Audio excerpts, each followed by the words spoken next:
Derek with Golden Black Radio, and I just came from my local Academy Sports and Outdoors store. The most festive gear of the year is back, guys, at Academy Sports and Outdoors. Don't miss the limited edition Magellan Outdoor Christmas Market Collection only at Academy. Get exclusive 2025 gear and gifts for all your holiday parties, fun family photos, and Christmas morning traditions. Check out the entire collection, from matching PJs and holiday print fishing shirts and dresses to exclusive new Mossy Oak Snowdrift camo styles and more.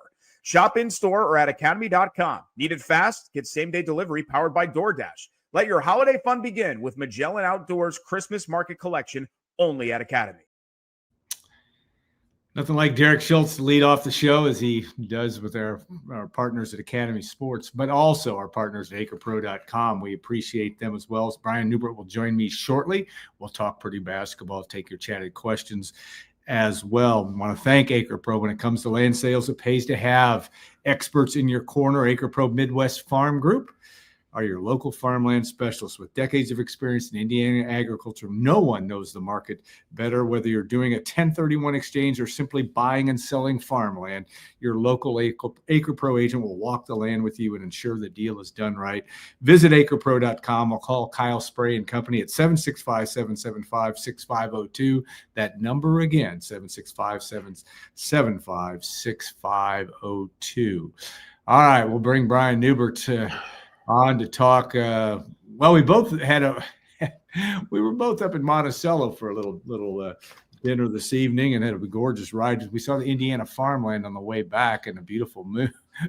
The harvest moon, they say, is about as pretty at night as you can get in central Indiana. But thanks to all of you for joining us. And Brian, thank you for your time. And any great moments of clairvoyance in here in the 24 hours after Purdue's opening, near 24 hours, I should say, opening win over the University of Evansville? No, not really, except for all the memories of all my past 1031 exchanges when I was driving back through all that farmland today. No, not really. I went back and watched the game today, and I thought that Purdue was fine defensively. I think the rebounding issue was obviously the big black eye, so to speak, on the performance. In the opener, you got to qualify everything with it's game one, it's against Evansville, and you don't have Trey Kaufman-Renn.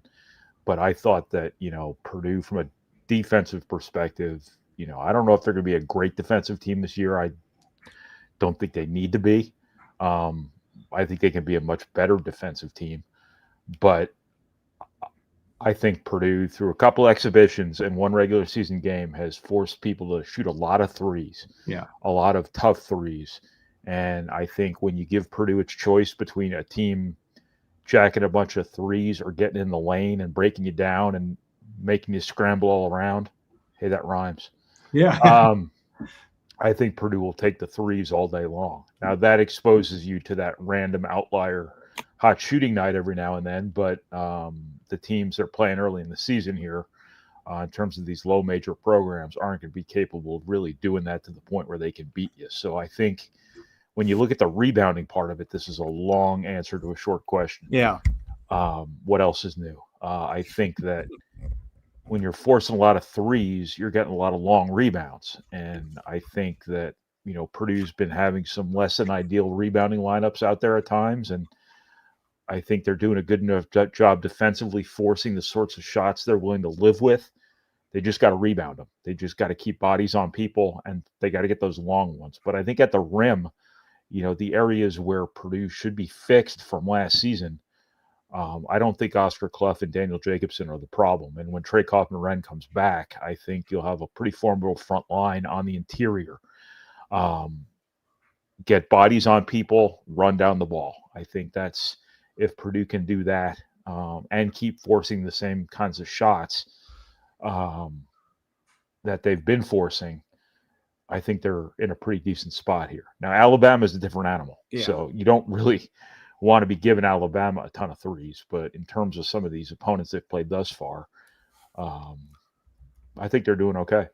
Yeah, Jason writes, and I'm not sure what he meant by maybe you, and you already talked about, what does Brian think about rebounding? I mean, 40-40 seems like an issue. I'm not sure what he's getting at. Well, they got and maybe I'm just missing something. Evansville had 20 offensive rebounds. Right. So yeah, 20 is half of 40. So there's probably some sort of mathematical explanation for 40-40. When I was a kid, 40-40 was 40 home runs and 40 stolen bases.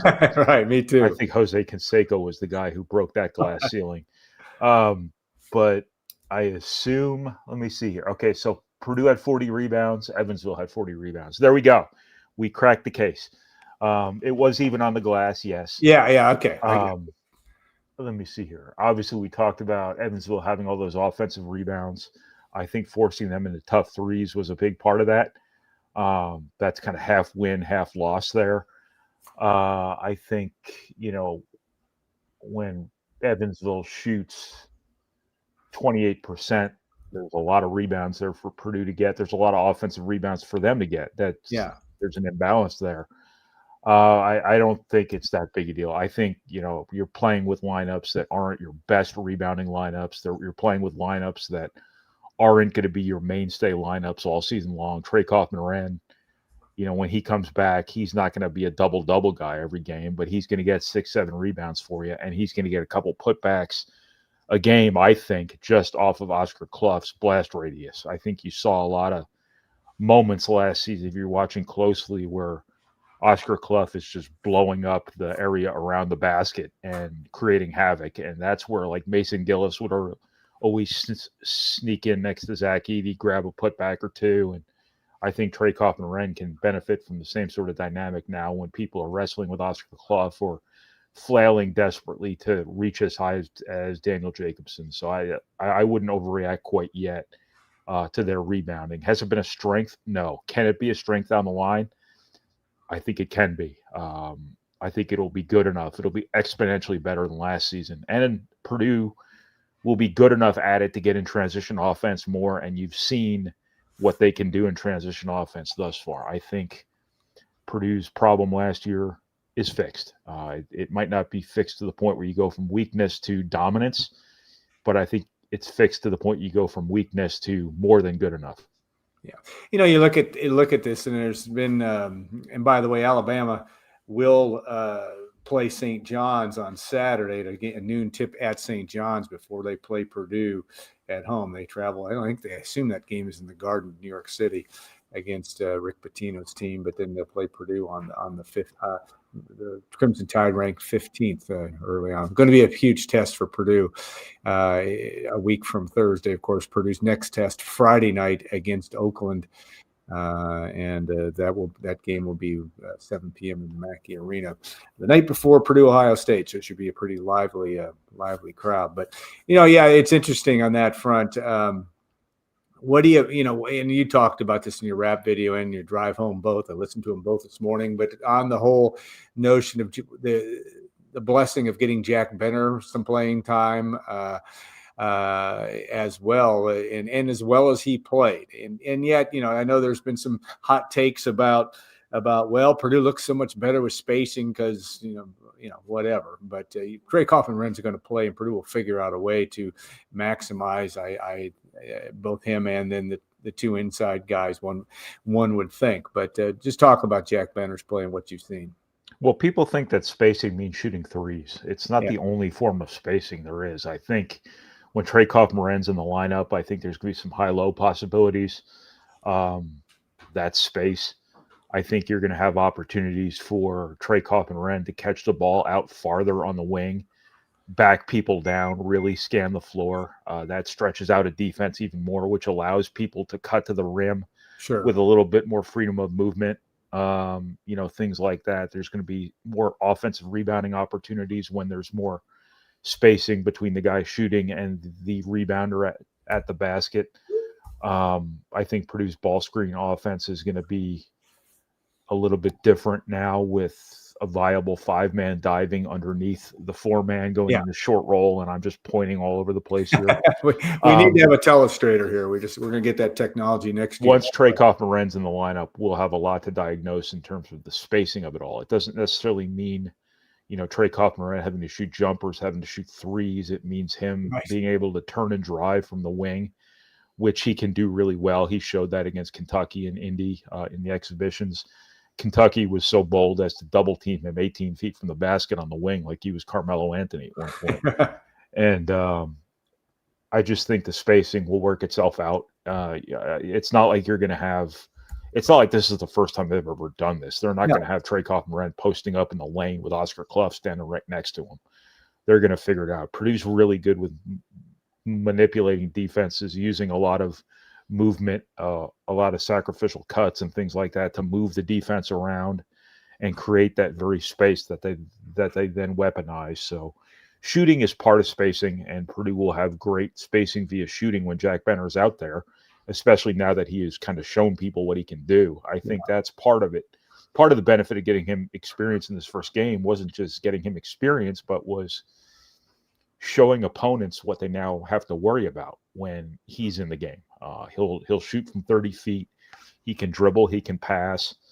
In time, you'll see him dribble past closeouts and, play off 2 feet, so to speak, and make the right plays and all that boring nerd stuff that Purdue's won a ton of games with in terms of offensive basketball. So I think there was probably a little bit of a silver lining to not having Trey Kaufman out there yesterday.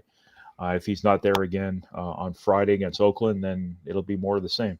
Yeah. And I think that's, one thing you find out quickly watching, you've watched Jack Benner play 1,000x more than I have, but he just comes in and he his line was indicative of such that he was able, got some rebounds, didn't turn the ball over, was efficient enough with his shooting, not as efficient as Fletcher Lawyer was yesterday, certainly with 30 points and 11 shots. But my point is that he's just another one of the line of guys that knows how to play and fits the mold of what Purdue has built under Matt Painter as much in the last 10 years as any other time.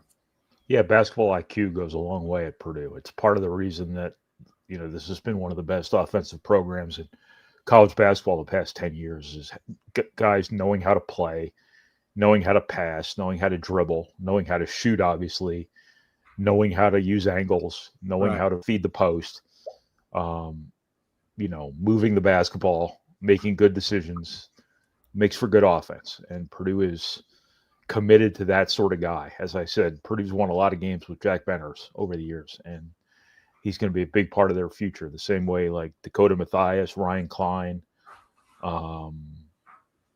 PJ Thompson, all those types of guys have been over the years. Fletcher Lawyer, certainly. I think that, they're pretty committed to using him at the 4, maybe long-term.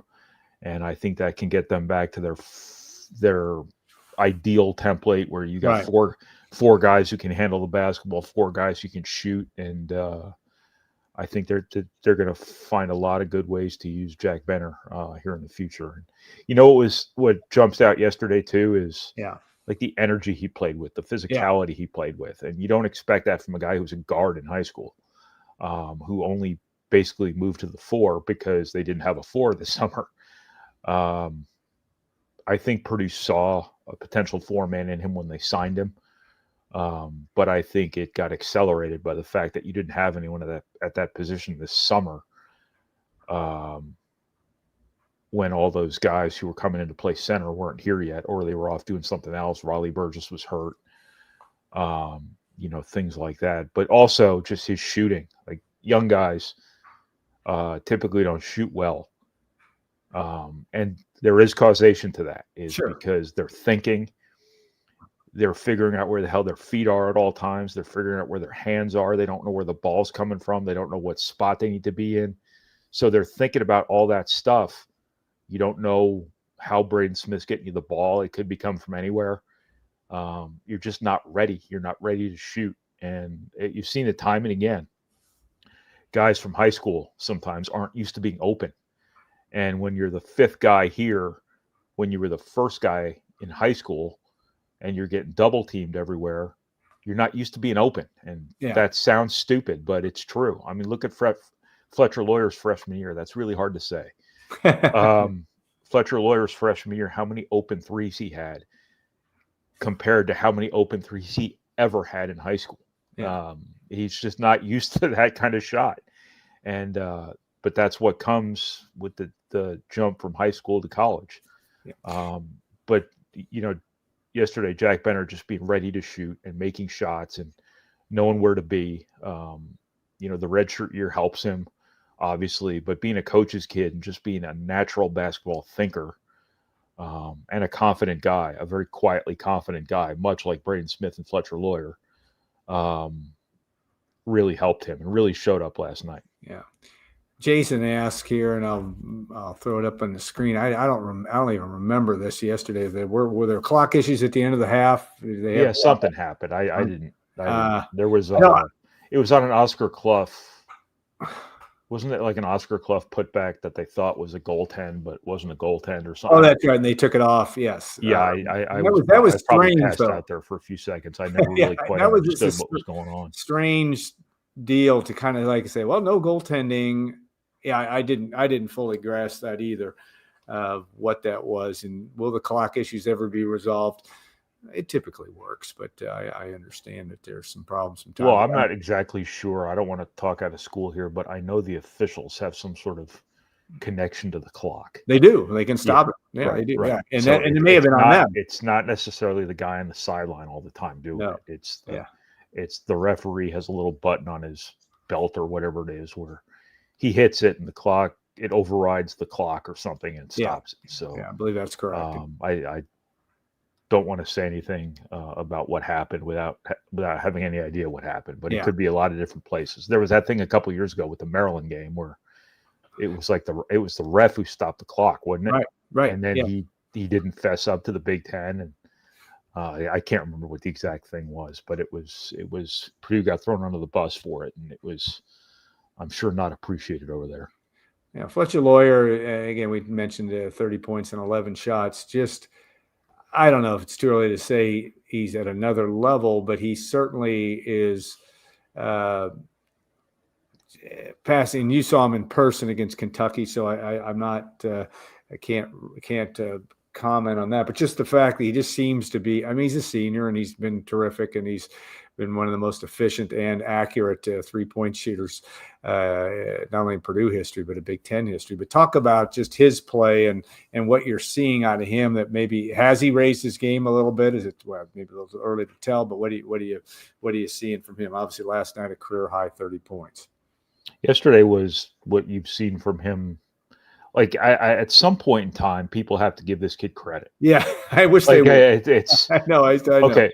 First of all, we have to stop platforming idiots. We have to stop, framing questions like some people want him benched, things like that. All due respect to the court of public opinion, but Matt Painter had a quick answer to that last night. Well, people are like, oh, well, let's see him do it against UConn. Okay, well, if you get to play UConn again in the national title game, that's a pretty good problem to have.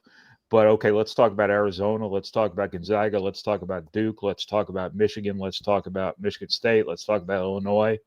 Let's talk about Tennessee. Tennessee hit the big shot besides Lance Jones. At some point, you got to give the guy credit for something. And I've been, kind of beating that drum since his freshman year because people don't understand his value. Yeah. People don't understand the value he brings when he's not making shots because the gravity he carries in that offense is a big, big deal. But I think Purdue went out of its way early to kind of get him involved. They ran stuff for him, which probably had something to do with not having Trey Kaufman run out there. But typically when they run some stuff to get him going early, it works. And when he makes shots early, typically that opens up everything for everyone else. Yeah. It just so happens that he never really stopped. And when you look at the threes he got, Purdue got offensive rebounds, kicked it out to him for threes. That was Jack Benner to Fletcher Lawyer, the combination that you all have on your bingo card all year long on the offensive rebound, assist to three. But also Purdue's going to get in transition more this year. Yeah, because that combination of Braden Smith throwing to Fletcher Lawyer, pulling up from that spot outside the three-point arc is going to be one of the iconic combinations offensively in Purdue basketball history by the time this is all over with. They've done that so many times, and, Braden Smith's got eyes on the side of his head looking for Fletcher Lawyer at all times. And I just think there's going to be more threes there for him in those scramble situations, and that's where he's really good. When he can step into shots, he's a step-in shooter. He's, people look at like, oh, how come they don't run stuff for him like they run Ryan Klein? Well, Ryan Klein was a very different shooter because Ryan Klein went this way when he was shooting. Sasha Stefanovic went this way when he was shooting. Fletcher Lawyer's elite when he's going this way when he's shooting.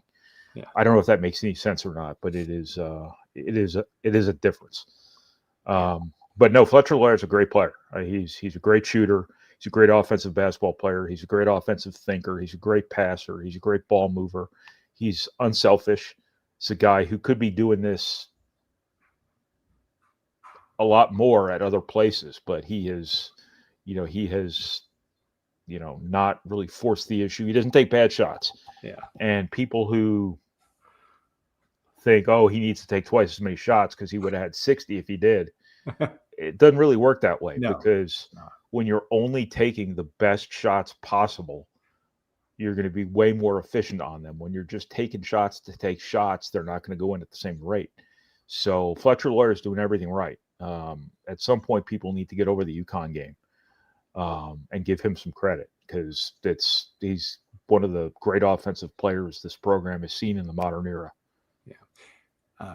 There were others in the UConn game that struggled to do things offensively as well. Yeah, it's not like everyone else lit it up that day. No. And UConn, they gave Zach Edey what he wanted. They played that perfectly. Yeah. Because they wanted to take away Fletcher Lawyer and they wanted to take away Braden Smith. They wanted to take away threes. When they take away threes, the big guy is going to eat. And the big guy ate in that game against a top 10 lottery pick in Donovan Clingan. No less. Now, you got to get stops on defense. Zach Edey got what they gave Zach Edey, and he got it to the fullest extent. But you had to win in other ways in that game. And it wasn't just Fletcher Lawyer. It was, Fletcher Lawyer had Stephen Castle guarding him.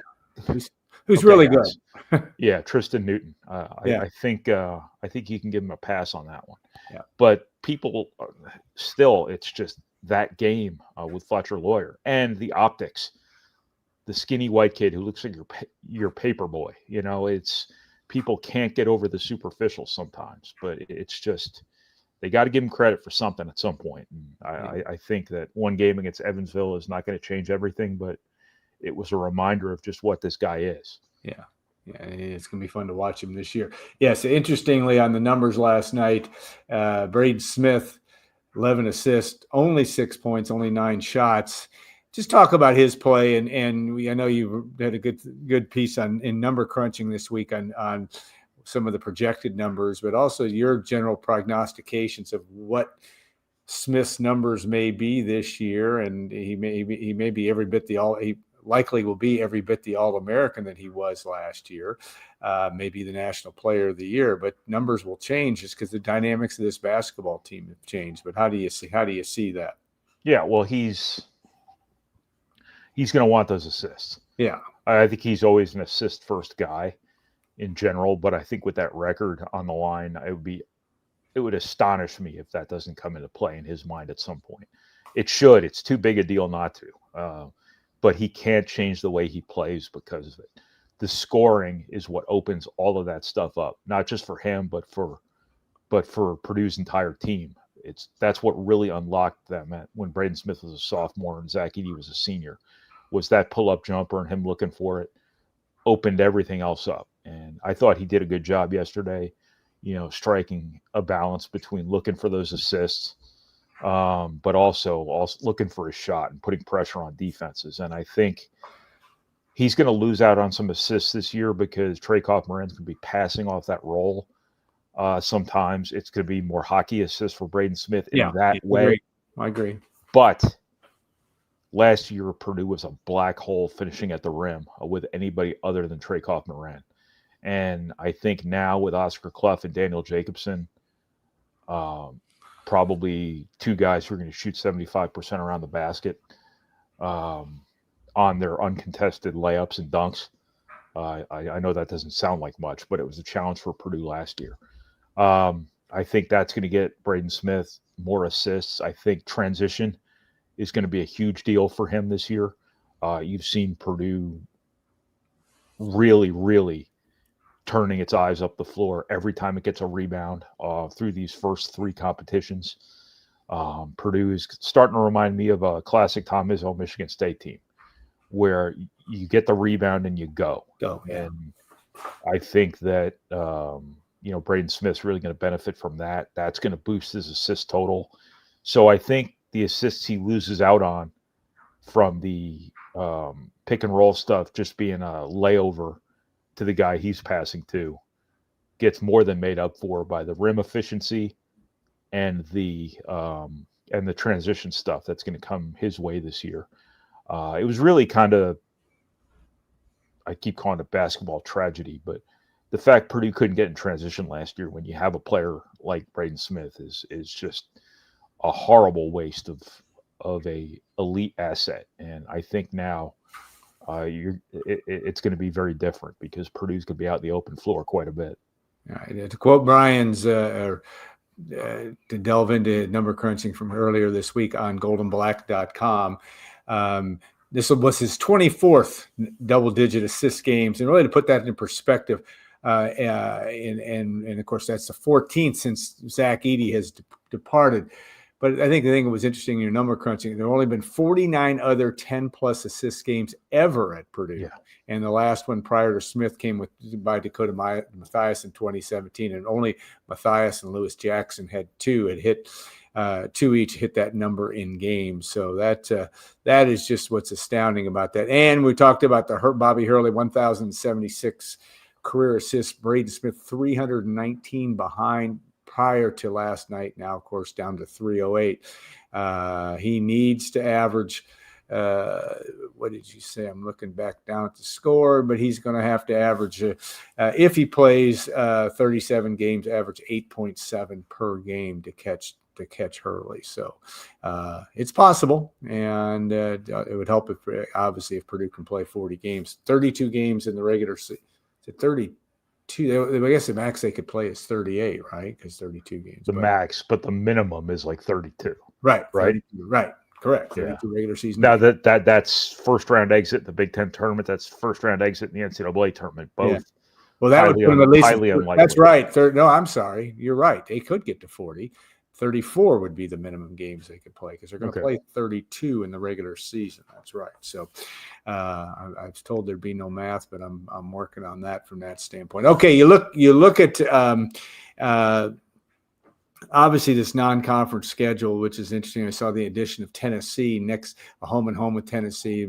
It was publicized today. Purdue will play Tennessee in Mackey Arena next year, I think on the 11th or 12th of December. Then you'll get to go back to. Have you been to Thompson Bowling Arena in your time? I was inside it once, but I've not covered a game there, right? Yeah. No. I don't think Purdue's been down there since the '94 NCAA tournament, if I remember right. Of course, the women's team played down there years ago, and I was covering them for the Exponent, but I didn't go to the game. Yeah. So they'll return the game to Thompson Bowling, and I think that's still the name of that facility in Knoxville in 2 years. So that announcement today. You look at the schedule, though, and it is an interesting breakdown because you were talking about the bye games, BUY games, Evansville being one of them, Oakland being another one on Friday night. And yet Purdue continues to try to put 5 or 6 games in there that are going to be really testy games. And obviously you've got Alabama, then you've got the 2 games in the Bahamas, and then Marquette. You've got obviously Iowa State in there too. There's going to be that seems to be the formula that Matt Painter is going to continue to build with. He's going to have a good team next year too, but that's just the mode he's in. I mean, I don't know if there's any other. There's going to be another one in there next year, I'm sure, from the Big East. Will that happen again? No, we're still waiting to find out what the MTE is. I'm sure they know. I just don't know. I haven't been told yet. And then there'll be the Indy Classic that they'll have to find an opponent for. Maybe there's something else. I don't know. I know they've been talking to some pretty high-end schools, but I assume Tennessee filled that slot they were looking for that 2-year home and home to replace Alabama and Auburn. So, but no, this is what Painter's going to do every year. It doesn't matter what kind of team he has. This would be the classic year where you're losing Braden Smith, you're losing Fletcher Loyer, you're losing Trey Kaufman-Ryan, you're losing Oscar Clough. And this would be the classic year to kind of schedule down a little bit to make sure that you can ease into a new team. But he's just not going to do that. Every year he's going to try to build a resume with a really strong strength of schedule, but also understand that, hey, if we lose games early, we might be at our best in March. You remember in 2019, that wasn't a monster schedule by any means. No, and they were 6-5. But right? They lost every high major game they played before January. Because remember, their Big Ten opener was at Michigan. They lost that game. Wait, no, they didn't, because they beat Maryland at home barely. But they lost all their high major non-conference games. They lost on the road to Michigan. And they were very mediocre prior to the Big Ten season, the resumption of the Big Ten season. And then they damn near went to the Final Four. They won the Big Ten by 3 games, and then they damn near went to the Final Four. And that was sort of your blueprint there, where if you got to take some losses early to gel, to, really figure things out, it's worth it. And, their resume was fine when all was said and done, because the Big Ten was so strong back then. Not that it's not now, but it was pretty strong then. So no, he's gonna keep using this as a developmental tool, as a resume building tool, as a notoriety tool. It helps Purdue when you're, getting the exposure you get from these really big time games. And it speaks to a coach who sees the big picture, is comfortable in his own skin, isn't afraid to lose games, doesn't worry about his job security. Coaches are thin-skinned species. Purdue's is an exception. He's one of the guys. He's an Izzo. He's a Bill Self. He's a Calipari. He's not afraid to take on all comers. And when you look at the names I just listed there, Purdue is sort of in that conversation now in terms of the accomplishments here the last few years. And I think that it's hard scheduling really good opponents because nobody wants to leave their home floor, and nobody's all that into playing neutral site stuff, ideally. But I think that, Painter's done a good job getting the Marquettes, getting the Alabamas, getting the Auburns, getting the people who aren't afraid to play difficult games. Tennessee now being another one. They've done about as well as they can do here, scheduling these home and homes. I know they want Duke. Yeah. I know that they've been talking to Duke, or they had been talking to Duke. Right. Yeah. Duke didn't want to play on the road first, from what I understand. So that's it's a great thing that you have Mackey Arena on your side, but it doesn't make things any easier when you have to ask people to come play there. Yeah. Brian's memory is very good. Back in the 2018-19 season, Purdue lost in the Big ACC. All games Brian attended and covered. Lost at Florida State by 1, 73-72. Lost at Michigan, who was ranked 7th at the time, by 19. Beat Maryland, like you said, by 2. Lost at Texas by 4.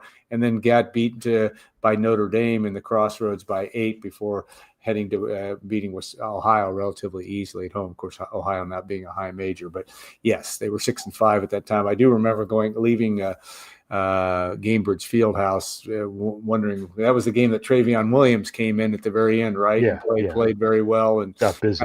Busy at the very end. Yeah, got busy and looked good. And anyway, that's how things can change. You have a good memory. No, but I'm cheating, Brian. I do have a very good Florida State game where we found out Braum was not leaving for Louisville,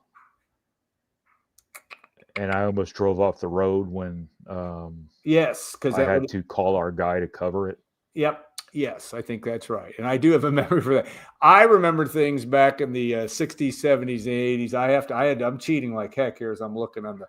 I just remember being sick as a dog on that Florida State trip. And there's nothing worse than being in Florida in December with a flu. It is the ultimate nightmare. I just remember looking for a Panera so I could just sit there in Florida eating soup and drinking coffee. And I'm driving from this Panera that I had to go off campus to find, and then getting back to the Florida State Arena when the predictable press release to the Louisville media was distributed, and thus it came across my Twitter. Of course, the people who actually covered Purdue at the time were excluded from this announcement, but I just remember having to veer into a parking lot. That's when they hired Satterfield? No. Quickly. Louisville. No. They hired I'm trying to think. Brom stayed at Purdue. Right. And yes, they ended up hiring Scott Satterfield. Yeah. And then this was after they fired Petrino.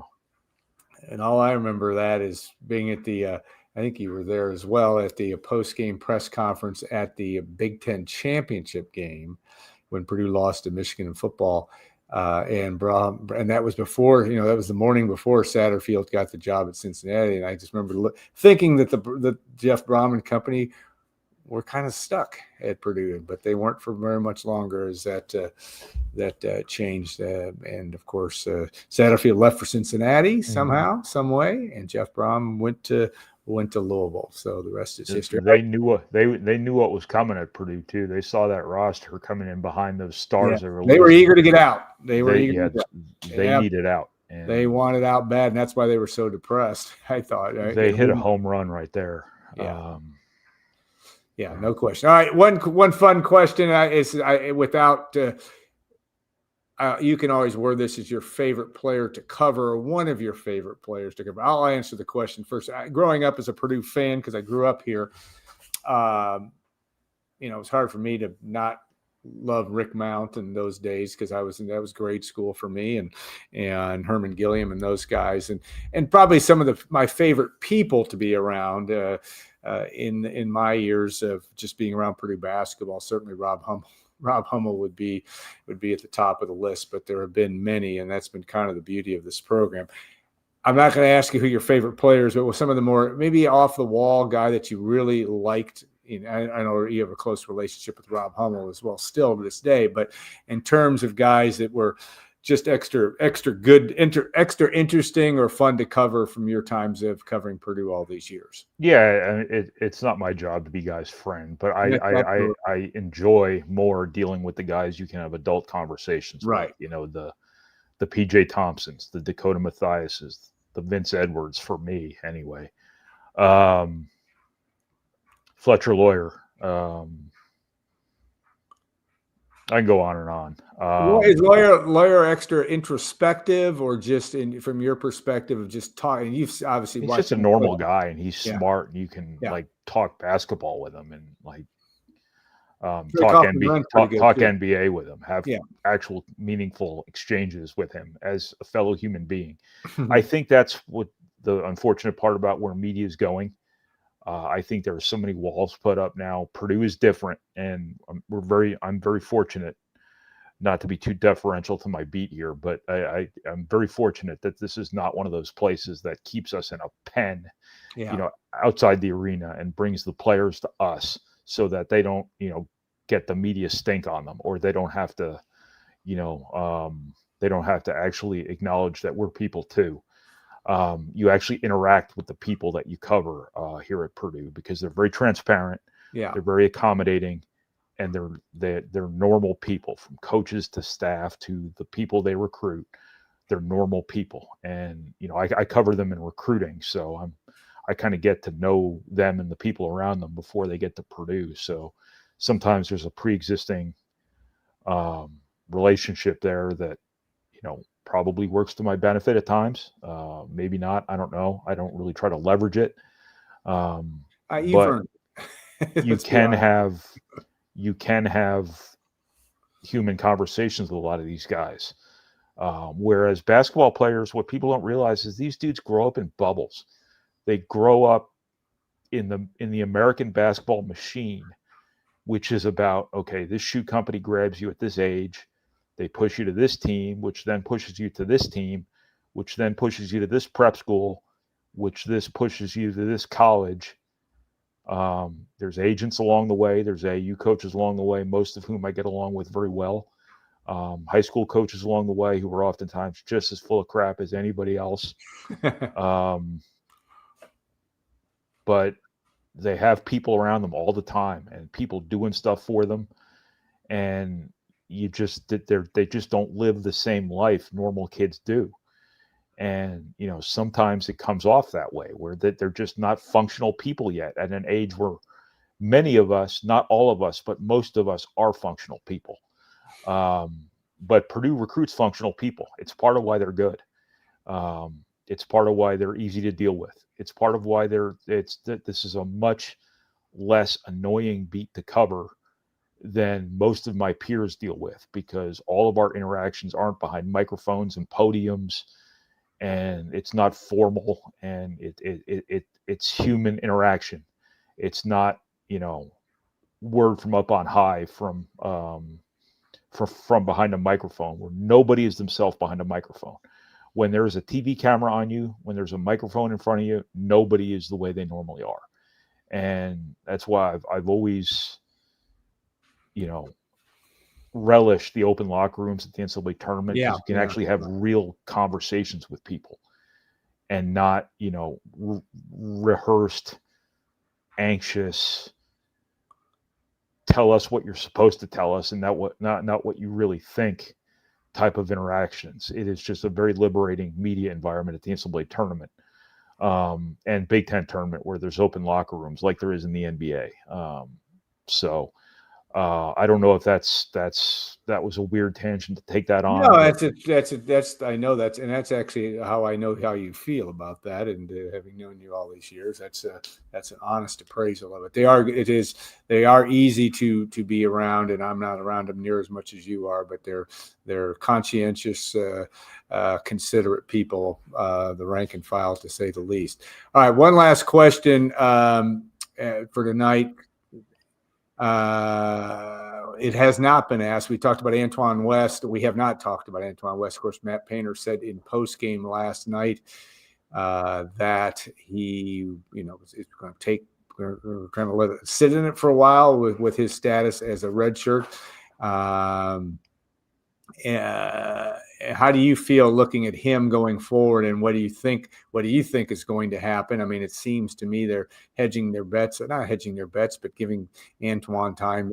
Matt Painter's always said, it's up to the player. But how do you feel this? How do you think this is going to play out here in the next few weeks?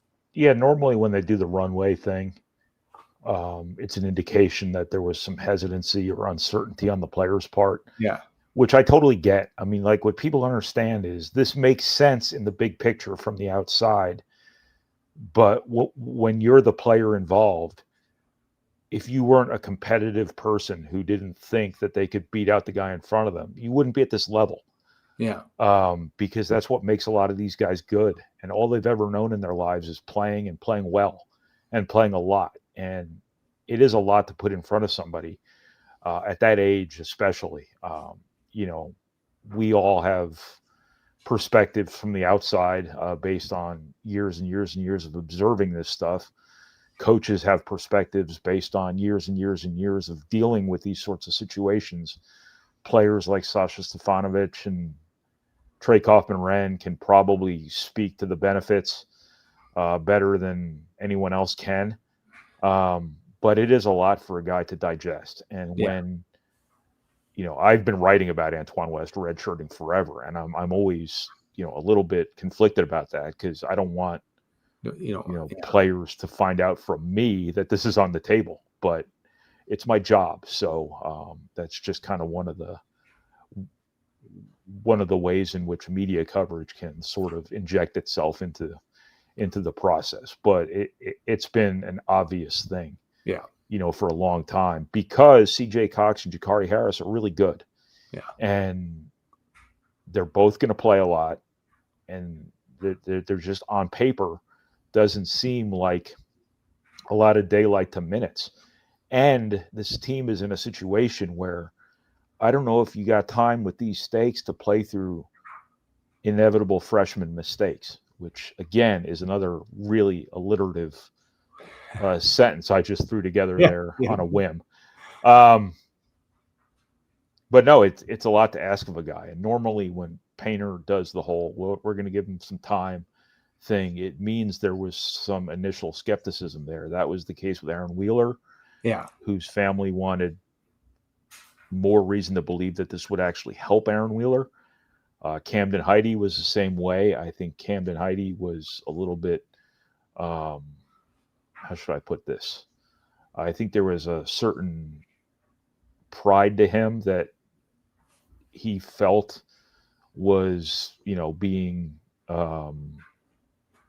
maybe not damaged is the right word, but I think he was a proud kid who didn't want to go home and explain to his friends why he wasn't playing, which is perfectly normal. I mean, we're all that way at that age, right? Absolutely, yeah. So Painter laundered the story with, we're going to give him a couple weeks, and then you don't play in games for a couple weeks, and then by the time you actually get around to it, well, half your season's gone.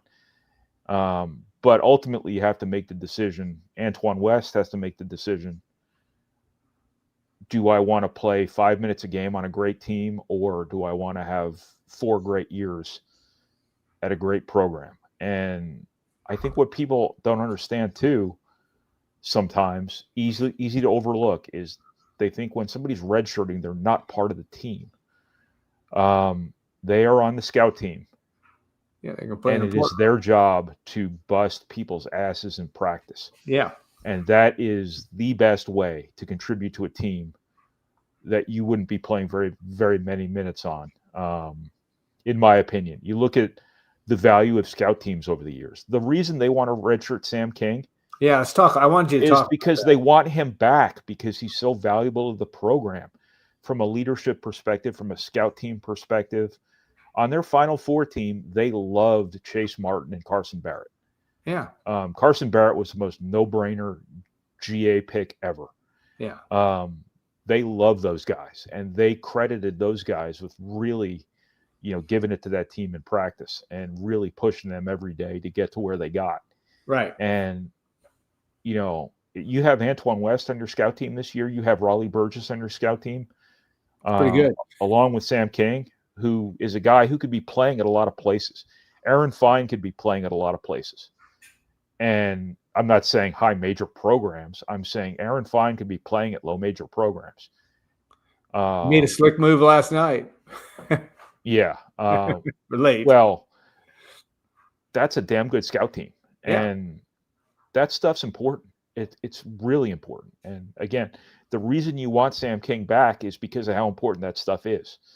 The reason Sam King hasn't already been announced as a redshirt is because he's already got a job lined up, which tells you what kind of kid you're dealing with here.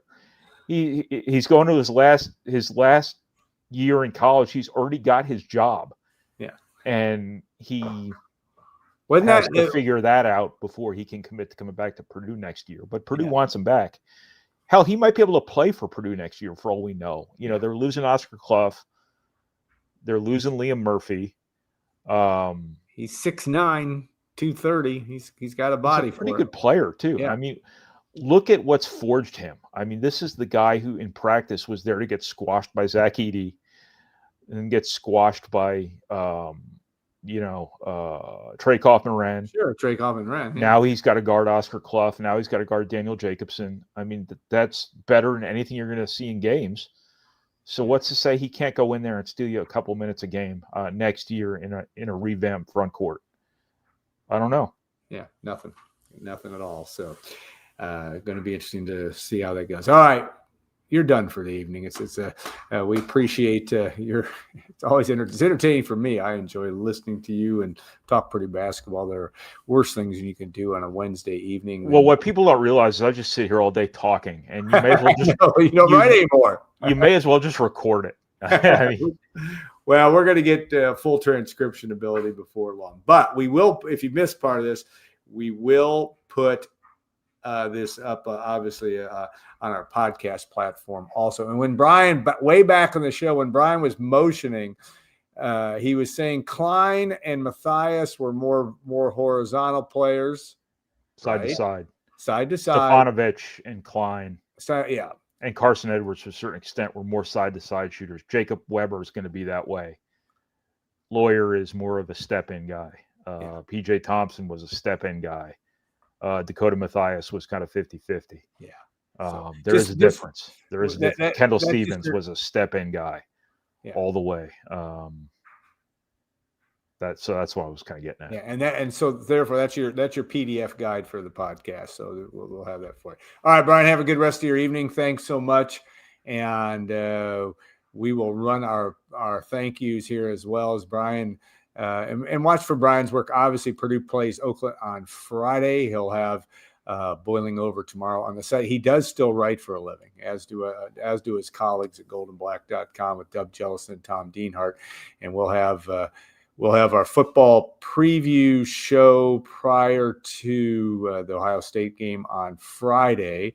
The game obviously Saturday, but Brian will be talking some basketball on that show as well with Derek Schultz, who will be hosting that for Friday. A lot going on Friday, a lot going on Saturday with all that's happening around Purdue sports. So we appreciate that. And Brian, have a good rest of your evening.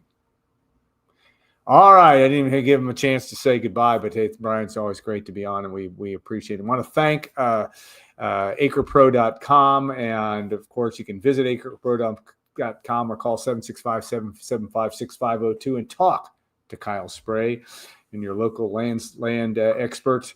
That number again, 765-775-6502. One thing we are kind of flippant about, but we're really not, and that is that you can subscribe to goldenblack.com. We would like you to consider doing that.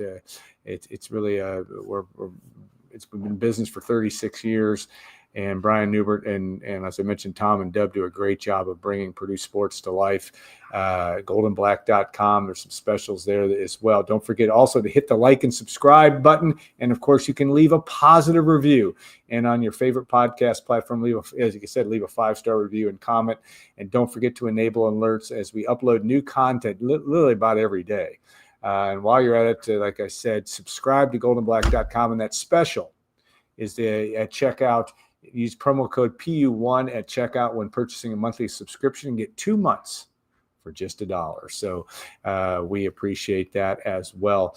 And we will see you next. I don't know. We may do it Tuesday night because Brian, I think, will be on the road to Birmingham or to Tuscaloosa next Wednesday night. I don't know. We'll figure that out. We'll have plenty of advance notice for our Acre Pro Tuesday and Wednesday night live. We're still covering football too, and obviously going to run out the string with the Boilermakers as they finish out their last 3 games of the season as well. A lot of storylines that will be going on with that, with the transfer portal, who's going to be retained. Dub Jellison and Tom Dienhart will bring that to you as well. So have a great rest of your evening. Thanks again for tuning in. And if you missed part of this, again, replay will be posted very soon. So happy Wednesday night, and talk to you soon. Hey, college football fans, it's time to lock in on those Saturday showdowns with BetMGM. Whether you're betting the underdog or riding with the favorite, take your excitement to the next level with a college football odds boost token. Log into your BetMGM account to receive your token. Then place a bet on any college football matchup with your activated token. If your boosted bet hits, you'll score a bigger payout. Claim your odds boost token and be sure to activate it before placing your bet. The game is about to kick off, so feel the rush and own the moment. BetMGM, make it legendary. See BetMGM.com for terms. 21 and over only. U.S. promotional offers not available in New York, Nevada, Ontario, or Puerto Rico. Gambling problem? Call 1-800-GAMBLER. First bet offer for new customers only. Subject to eligibility requirements. Rewards are non-withdrawable bonus bets that expire in 7 days. In partnership with Kansas Crossing Casino and Hotel.